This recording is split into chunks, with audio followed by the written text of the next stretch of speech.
Welcome to another episode of the Market Makers in Middle East and Africa podcast. I am your host Abrar Hussain. Today I have a very special guest who flew in from Copenhagen, Martin Roll.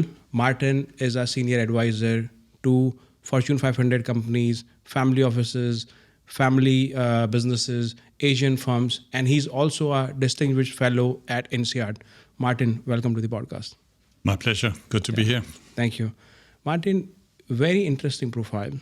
And you are a global business strategist advising Fortune 500 companies. And you are also a leading expert advising family businesses and family offices. Tell us about yourself. I grew up in Denmark. I went into advertising. Before that, thought I was becoming a broadcast journalist. I think I could easily have ended up with the BBC, but I took the advertising route. And I thought that marketing were supposed to be the rest of what I was doing. I was sent to INSEAD 1999 for an MBA, and that completely changed the track. So I went to Asia, settled in Singapore, started to help, first of all, the Asian firms to rise, to build their brands. Later went into strategy and transformation, and that morphed me almost into family firms and family offices.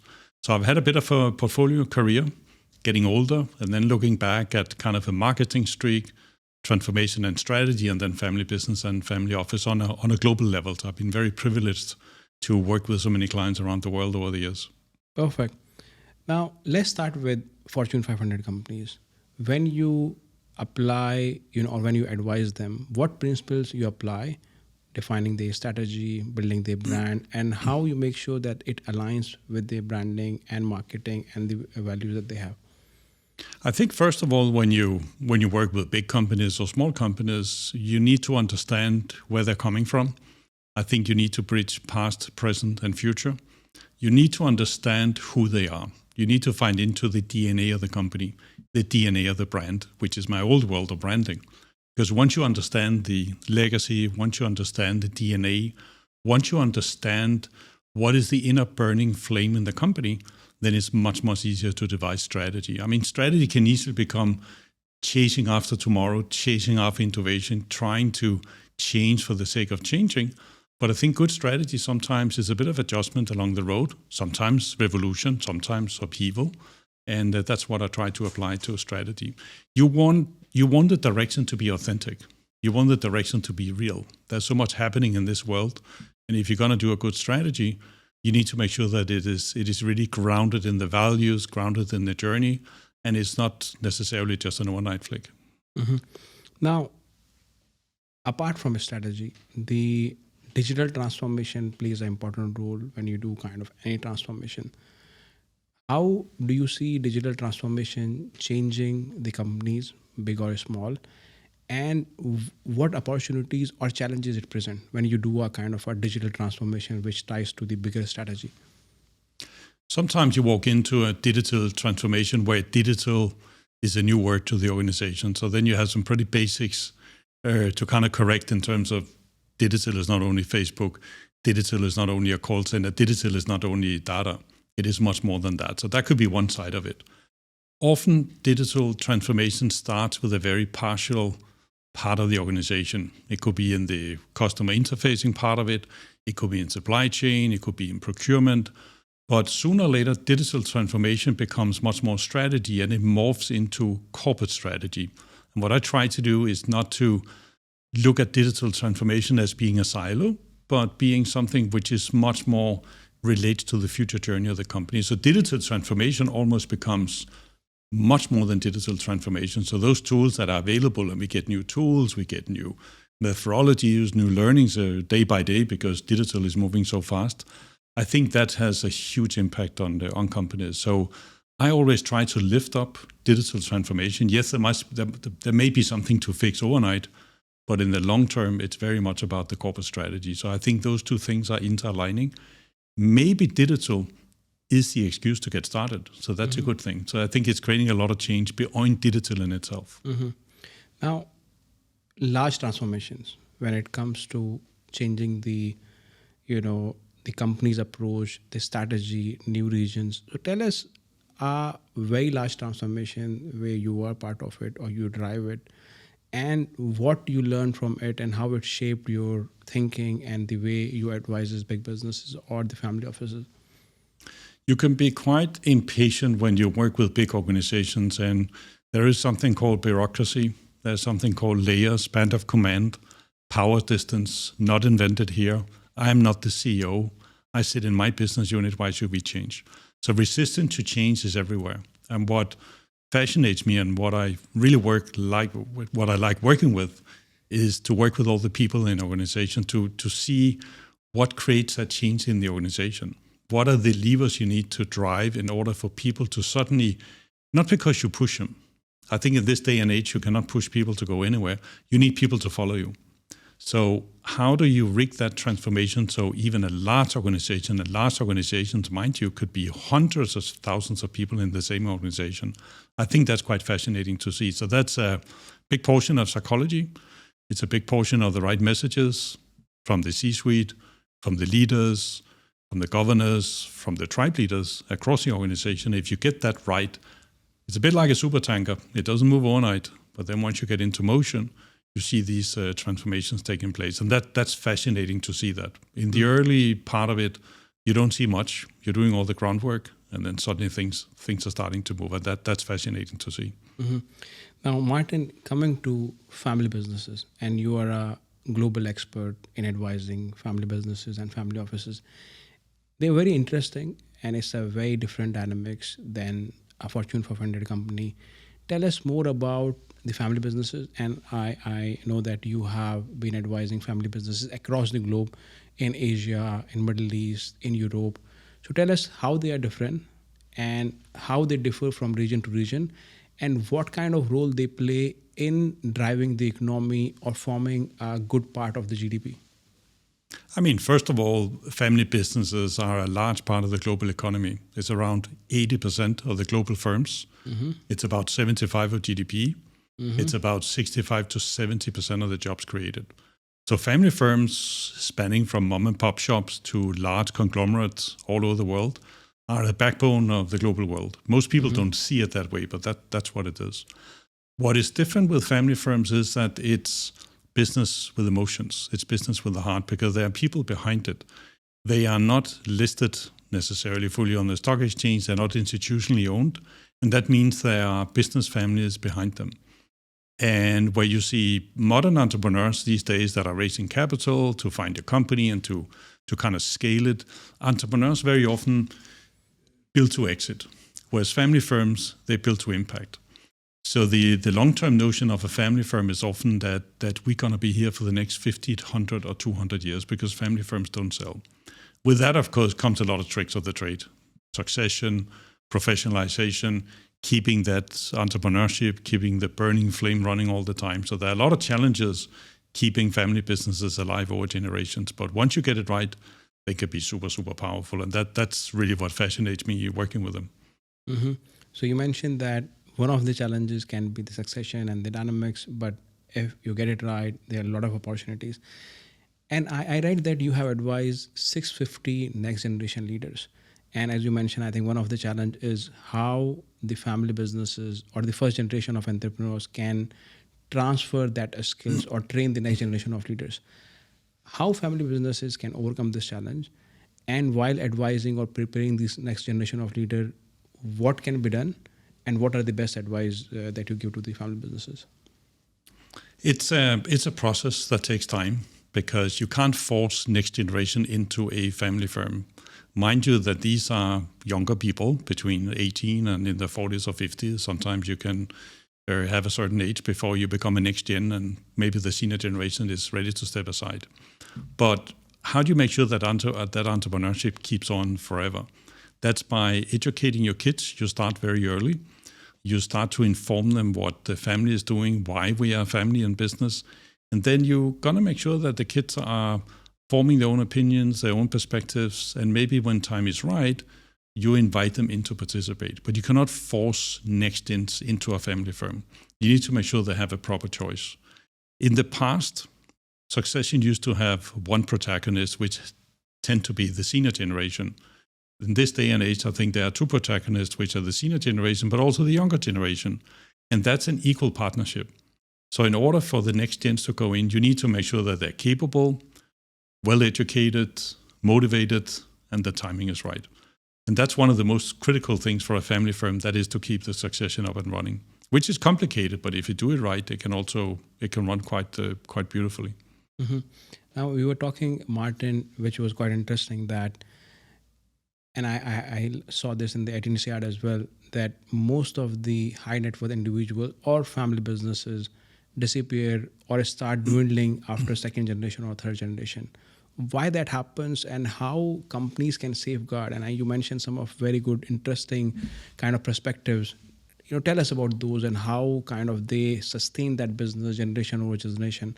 So that's a very interesting topic. Martin, take us through that. Only 3 to 5% of the global family firms survive after the third generation.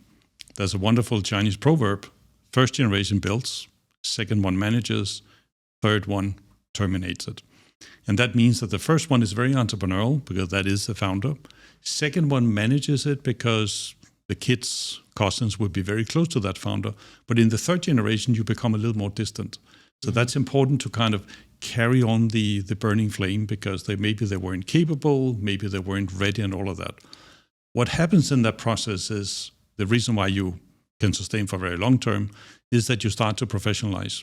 You start to put a board in place, you try to put KPIs in place, you have processes.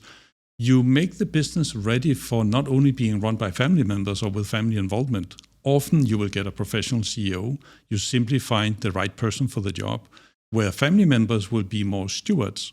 So you become an owner, you sit on the board, you caretake long-term strategy, but you hire the right people for the job.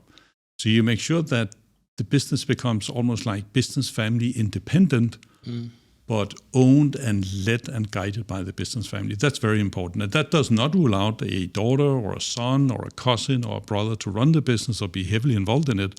But that's one way to safeguard that is based on quality, that you're based on the best person for the job. And once you have been through a couple of successions, you know the tricks of the trade. You know how emotionally conflicted you might have been. You saw some of the fallouts. You knew how to handle conflicts. You have seen it live. So when you see some of those family firms that have survived over the very long term, they have been through many, many successions. One of the very old family firms is a Japanese bed and breakfast called Hushi Ryokan, based out of northwest out of Tokyo, and they are running now in the 46th generation. They were founded in 719. So if you get it right over time, you can sustain for a long time. Mm-hmm. There is a organization based out of Paris called the Hinoxians. They have more than 80, 90 members. They only have 2 membership criteria. Mm-hmm. Number 1, you're more than 200 years old as a company. Mm-hmm. Secondly, family involvement. You have to be family owned, and you need to have family involved in the business. Only 2 criteria. Mm-hmm. Wow. And in the current circumstances, I think you were talking about another company, global LVMH, and how they are managing this succession in a good way. Tell us a bit more about this. It will be, I think, a good for the listener to listen about it, how they can manage the succession, how they can prepare next generation for leading the businesses. Bernard Arnault, the owner of LVMH, one of the richest families in the world, but also one of the most well-run conglomerates in the world, LVMH, with some 160, 180 different brands under its helm, have done extremely well. He has 5 kids from 2 marriages. All the 5 kids are currently involved in the firm. They have been very well educated. They have been trained. They have been sent to different business units, different brands to run them. And I would say that he probably have 5 kids that are very capable of one day becoming a CEO. Bernard Arnault is getting older, and he has to select the new owners and the new managers in the years to come. And it's going to be super interesting to see how he's going to select that, because that's going to be where LVMH moves into the second generation. So this is probably the biggest succession project that we currently are looking at in the world. It is huge when it comes to it. Oh, that's very interesting. Martin, coming to when you advise C-suite holders, family businesses, or Fortune 500 companies, I think leadership is a very important thing. How you help on the leadership part and how you kind of advise them to become better leaders, so how you approach that? Leaders are under a lot of pressure. And I think when I speak to them, when I mentor them and coach them, I try to find out who you are. I try to find out what are your challenges. I try to get into your room to get to know you, but also trying to find out what is the job that you have at hand. What type of company are you at? What are the challenges you're facing? What are your concerns? What are your weaknesses? And become somehow a sparring partner to the leaders that I'm working with, which is fascinating because you cannot standardize leadership because all leaders, I mean, they were somewhere and sometimes stumbled into a leadership role. Sometimes they grew with it. Sometimes they're very senior. But all leaders need someone to talk to, someone to help them to guide for the future. So I really want to find into the inner self of the leader and then place them in a job, in a position, so they become very confident in terms of moving the organizations, the institutions forward. Coming to emerging markets, specifically Middle East, Africa, and the emerging markets. And here we see that, family businesses are kind of core of the economy, and we have very well-run family businesses.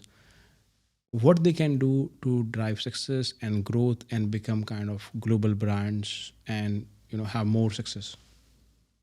Make sure that you are professionally run. Make sure that you have governance structures in place. Make sure you got the right KPIs. Make sure you got the right people. Make sure that somehow you are institutionalized so you're fit for purpose and you're fit for the future. So often you can do a lot of house cleaning. Often you can look internally and say, are we ready for the future? Do we have a strategy which is fit for purpose? I see that as a very important part. The world is very flat today. Borders are open. You can export everywhere, but you also have competitors coming in. So with that comes global competition. And you see competition coming from all corners. So it's kind of John F. Kennedy, former American president, said it's time to repair the roof when the sun is shining. And that sometimes can be the hard part because things are maybe working well right now, but what about a rainy day? So look internally, try to see how you can enhance the processes. This region is ripe for success. It is huge, a lot of resources, a lot of landmass, and a lot of talent, a lot of people. So I think the future of the economy is bright, but obviously companies need to step up to make sure that they are picked into the global landscape. Mm-hmm. You mentioned a very good thing about global competitiveness. And I saw that you help some of the companies in India and China with their business models to compete at a global scale. Tell us about those and how you kind of navigated and how these companies, benefit from it. The Indian and the Chinese firms are great. There are a lot of good stuff coming out of India. There are a lot of good products and services out of China. What they need to learn somehow is to build market positions because people today do not buy technology. You don't buy a company, you buy brands. And there are a lot of brands out there. So if you're going to be another brand from India, you're going to be another brand from China, what is it that I'm buying? And often that comes with the notion of identity, comes with the notion of values, comes with the notion of what makes you different. But sometimes it also comes with the notion made in China, made in India. And you're going to make that to your advantage because sometimes would people trust your quality, would they trust your service delivery and so forth. So I would look at your market expansion and your globalization if you're Chinese or an Indian company through the lenses of a brand. So how are you going to compete with all the brands out there? Because there are a lot of choices in this world, and that's what they need to look at. Mm-hmm. They have a huge advantage, which is also eroding, but they are low cost. So they have a cost point which generally is lower than the average, and that's obviously a huge advantage. But in the long run, low cost, low price in itself is not necessarily going to make the cut. You're going to build that margin where people are buying you for something else. They buy you because you're a brand. They buy you because you help them to form their own identity, whether that's from a quality point of view, whether it's from a perception point of view, whether it's from a service delivery point of view, could be kind of any point of view, but you're going to stand for something. And that's important here because competition is ripe out there. Mm-hmm, mm-hmm. Martin, coming to industry-specific discussion, I mean, retail and luxury, kind of forms a big part of economy. But at the same time, they have a lot of challenges. COVID was one of them. Digital age and fast-moving pace of, businesses, another one.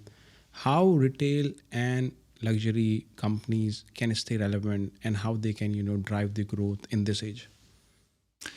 A lot of them need to digitalize. Obviously, retail used to be you walk into a shop, the same with luxury, in particular luxury, which is I need to touch the goods, I need to have the service in the store and all that. So how can you bring that into the digital world?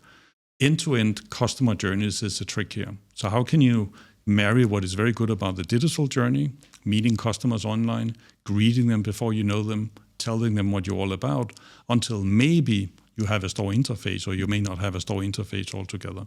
And that is, for example, what the luxury industry is currently looking at. How do you bring the, I would say, a very traditional industry where you really have that kind of meet and greet at the store level?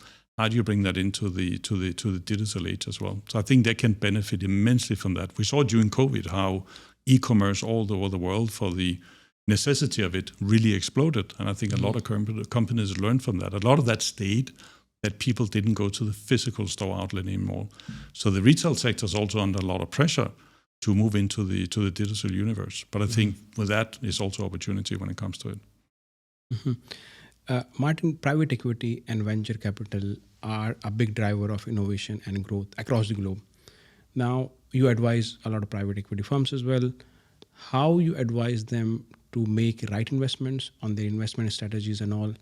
And my second question would be, when we're talking about family businesses, family offices, how they can kind of benefit from private equity capital or from the VC capital? I think to take the latter first, I think they can. I mean, family offices, family firms, I often tell them, what if you sold to a PE firm? What would they do? They would do a 90-day plan. They will professionalize you. They will come up with a fantastic strategy. And most importantly, they execute. So I often ask family firms and family offices, are you the right owner of your operating assets? What if they were sold to a PE firm? Would they do something better than you did? If they do that, you better get to work. So I think that private sector can learn a lot from those firms because they are highly professionalized. They've done a lot of deals. They have learned from their mistakes, so you can learn a lot. On the other side, you have to invest in the right businesses, and often that's about obviously investing in the right multiples, right industries and all of that, but most importantly, it's about finding the right people. If you don't have the right people at the helm, you change the leadership. One of the key reasons why a company that comes into a fund or change ownership is because you have a very thorough look on the management team. You're really going to find out, do we have the right people at the top of the company, and of course later throughout the organization. That's the most important thing. There's a battle for the right talent, for the right leaders, and that's what the PE firms and the VC firms, for that matter, needs to look at. Martin, going back to the family businesses, and you mentioned that the biggest difference that comes from one generation to another, or maybe third generation, is the lack of entrepreneurial spirit, right? How companies can generate that entrepreneurial spirit or that culture of entrepreneurship, be it family business or big companies. So how this culture can be developed? It's very important to make sure that your family firm keeps being innovative and entrepreneurial. And one way to do that is to give way to the next generations. Often a very strong entrepreneurial founder or any generation would find it very hard to step aside and give some leeway to the younger generation. But when you start to renew in the next gens, obviously that's also about questioning what happened yesterday. And with that comes a bit of friction, conflict, tension, but you're also going to show that the next gen has something to offer. So that interchange between multiple generations is the most dynamic thing in a family firm. But of course, you're going to pass down the values, the DNA, where we are coming from. But just because you were successful yesterday, it doesn't mean that you are going to be successful tomorrow. So you're going to have some leeway internally for changing what the company is all about. Mm-hmm. And the next question is on the innovation part, right? I mean, companies or business units has to be innovative to stay relevant. At the same time, see what's coming, how they can compete, global competitiveness, how this culture of innovation can be embedded to the culture of a company, and how, we can drive it from bottom up and top down. I think it's about culture. Because when you think about innovation, the innovation toolbox is wide and it's very deep. There's so much going on out there. Currently, we are talking about AI. We spoke about supply chain. Data has been the big thing. And tomorrow, there's going to be another thing. The world is changing dramatically with technology. The question is, what are we going to embed in the company? Which type of innovation? Are we going to scratch the surface? Are we going to go much more revolutionary? So what you need to do, you need to go back to the DNA of the company, and you need to look at the culture in the company. What is it that is needed? You can innovate too much. Of course, you need to delight your customers. You need to look at your price points.